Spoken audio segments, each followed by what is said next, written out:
voting rights. And voting rights, they obtained their voting rights earlier than in the United States, United Kingdom, France, or Switzerland, for instance. So when they had the rights, voting rights, also the old Polish universities located in Krakow or in Lviv opened the doors for women to study. And then the number of women started to grow. You have the numbers here. But still, this was the period of family support. So only the well-educated families or the families with enough money were able to educate their daughters. Everything changed after the Second World War, when the compulsory education was introduced. And in 1944, a new education law was introduced, confirming compulsory schooling for all children aged 7 to 14. And this time, thanks to the country's reconstruction and improved living conditions, the majority of children were able to attend school regularly. You can see the photo of such a school where girls and boys are learning. And also the political transformation and social changes moved toward a form of practical activism for women. And the foundation of this practical activism enabled more women to combine professional work with traditional family roles. So we switched to this society supporting period. And if you have a support from your family, if you have a support from your society, then you can grow everywhere, in the science, in art, at home, if you have such a wish, and you feel comfortable with it.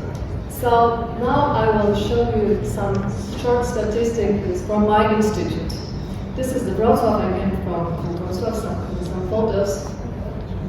We have, of course, every institution in the European Union has some gender equality plans, but it's only paper, I would say, which constitutes the things which are actually which are working or have been working since several years. This is the statistics of employment. The blue are women, the green are men. So with this still and some different divisions. This is the Institute of Low Temperature and Structural Research in Physics and Chemistry. We have department in Physics and Chemistry. So you can see that the numbers of the women is lower. But if you will have a look at the scientists and career path, we will see that at the beginning of the career path, we have this almost equal distribution of the numbers. And there is a huge gap in the professor as the last career step in our system. But as you can see, we work in women and women in the mixed groups. Here is my group, and in this upper part is some other. And why? And a significant 42% of women report a strong fear of failure, compared to 55% of men. So this is largely attributed to imposter syndrome. So they believe that their achievements are due to the luck rather than the competence. So consequently, women are less likely to apply for higher positions, seek funding, or set ambitious goals. And this is the statistics which show you the leadership in some ongoing research projects in our institute. So what can we do to change it?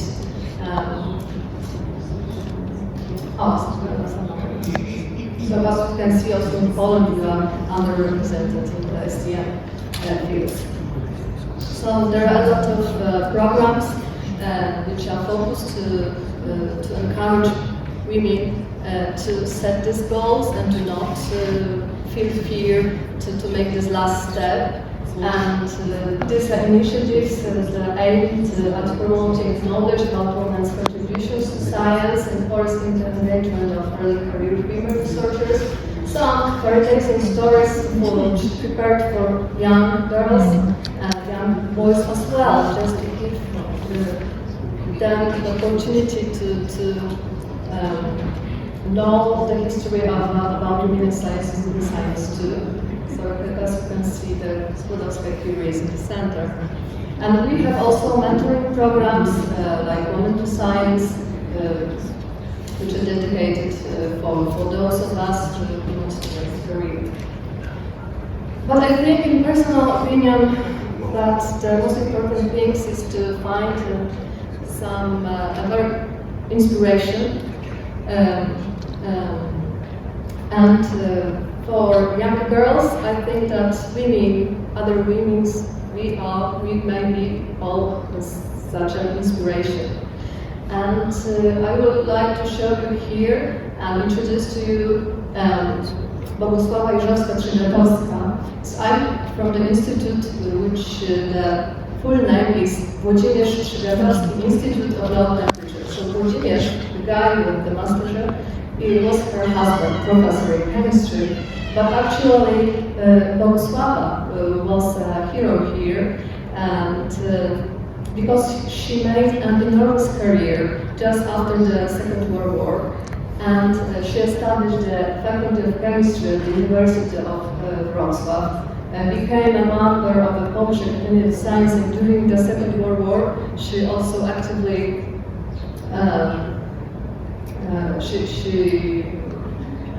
helped her Jewish partners to survive.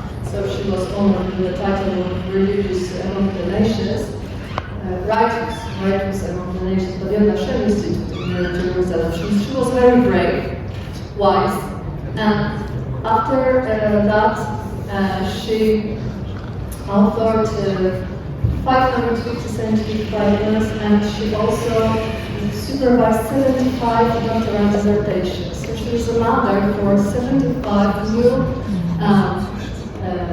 doctors or professors. A lot of them are professors now, and for them it's something natural that women can be at a very high position, be a director, and all of them have a very good memories with her leadership. So I think that women have to be more active. We can show that our lives, our activity, that everything is possible. And thank you very much. That's all.